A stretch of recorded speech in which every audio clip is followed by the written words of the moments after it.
My name is Shelby Bundy and I'm with ASU Searcy, and I'm going to be doing a PowerPoint presentation on the GI disorder called Hirschsprung's disease.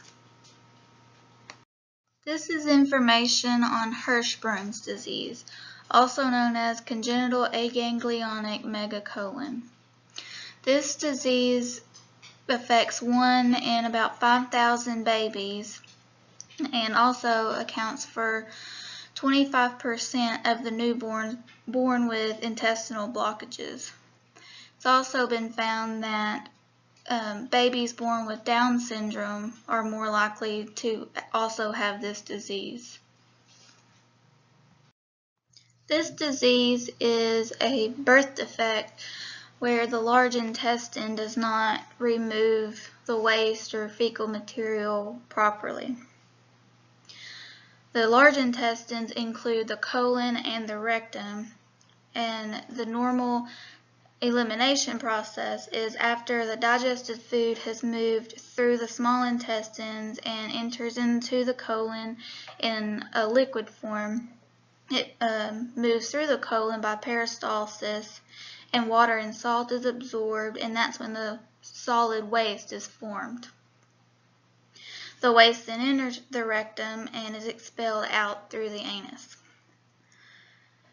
Well, in utero, nerve cells travel down the nervous system to the large intestines, and those are the nerve cells that then turn into the ganglion cells that are between the muscle layer of the colon.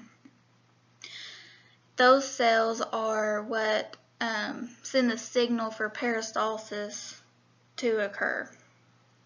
And if a baby has Hirschsprung's disease, a portion of the colon does not have those ganglion cells, which causes that portion to stay contracted, and a normal peristalsis just doesn't happen.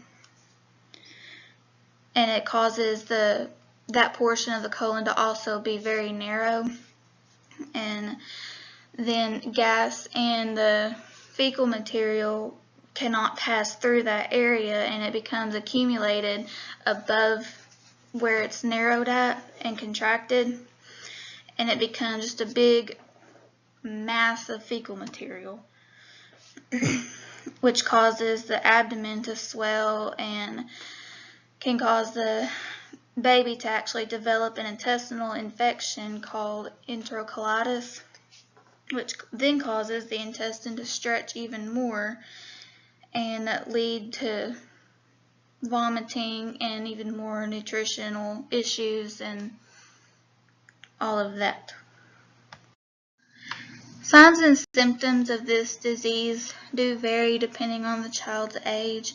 Typically, this disease is diagnosed early in infancy, but sometimes it does go unnoticed until the child is older because the disease might not be as severe, or they're still passing a little bit of the fecal material. The main sign of the disease in the newborn is the baby does not pass that first stool called the meconium within the first 48 hours. Also, the baby will be showing signs of an obstruction like vomiting, irritability, abdominal distension, and poor feeding, and even possibly a palpable mass typically on their lower belly. Also, if the issue was not caught within the first couple of days of the baby's life, and it waits until the baby's a little older, the parents will probably start noticing the baby having spells of constipation and diarrhea, along with signs of failure to thrive such as poor weight gain, excessive sleepiness, fatigue, and the baby might not be very vocal, like doing their yammering like most babies do. And with the older kids, older kids can also have the signs of failure to thrive. And also, when this disease is not caught until they're older, the kid will be very small in size, and they'll have issues with dehydration, and they'll also have abdominal distension and possibly a fever with it. But the parents will often think that the child is just constipated a lot. They won't think a lot of it because the child is still passing their stools, but then they'll start to notice other signs of the disease like poor weight gain, malnourishment, anemia, a palpable mass on their belly, which is actually fecal material. But one of the main signs with older kids that they have this disease is they'll have ribbon-like stools, and it's soft and it has a very foul odor to it.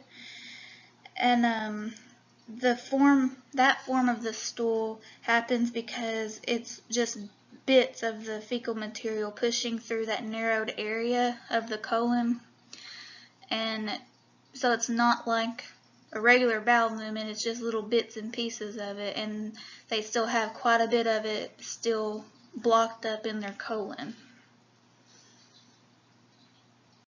The nursing assessment is also different depending on the child's age, in the fact with infants they can't talk to you, so you're relying on your assessment skills and also information from the parents to figure out what exactly is going on with the baby.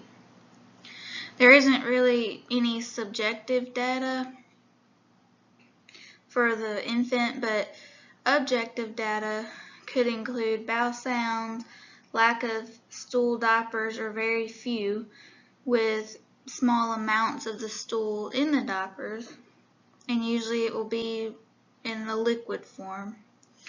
Palpable mass on the belly, and they'll have a swollen, firm belly usually, fever, vomiting, and they won't want to eat. And they will possibly be crying a whole lot because of pain.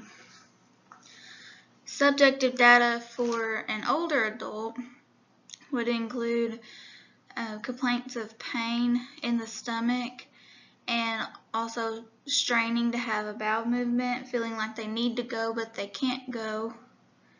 And objective data would be similar to the infant, except you would notice obvious signs, it'd be more obvious, of malnutrition and failure to thrive in the older child, like poor weight gained and that kind of thing.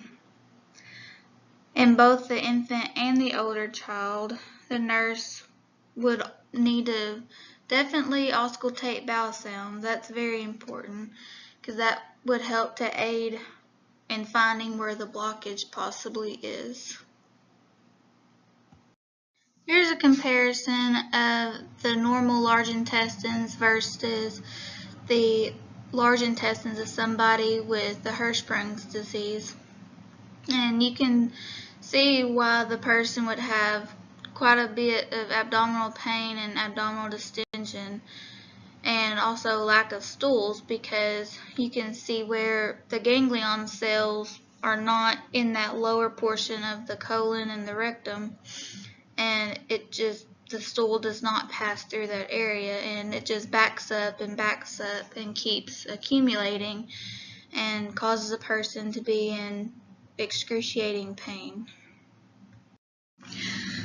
This disease is usually diagnosed within the first 48 hours of life, and one of the ways that they usually diagnose this disease is taking a cluster of all the signs and symptoms that the baby is having or child, and they also do a barium enema study, and then they do the x-ray on the baby's abdomen.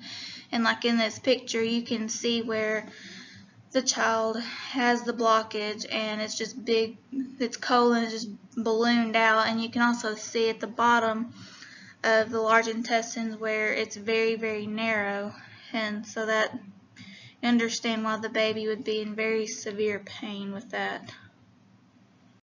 The treatment for this disease is a two-step surgery. The first step of the surgery is a temporary colostomy in the portion of the healthy colon, and this allows for a period of rest for that healthy portion of the colon to regain its tone. And then they'll do the second part of the surgery, which is removal of the affected portion of the colon by pulling it down through the anus and cutting that affected portion off, and then re-astenosing it to the anal canal. And then the baby or the child won't have that colostomy anymore. And usually they do this when the baby's around 20 pounds. Nursing interventions related to this diagnosis would mostly include helping the child or the baby regain their nutritional status by providing a low-fiber diet but increasing their protein and calories. And in some cases, if the child or the baby is severe, they might just have to be on the TPN. And then by evacuating the patient's bowels, you would use enemas or stool softeners as ordered. And then patient teaching would mostly go towards the parents, and the most important one is helping them to understand their diagnosis of the child, and also teaching them how to provide colostomy care after the child has their surgery, and definitely teaching the parents about their diet and maintaining their hydration and all of that. It's very important.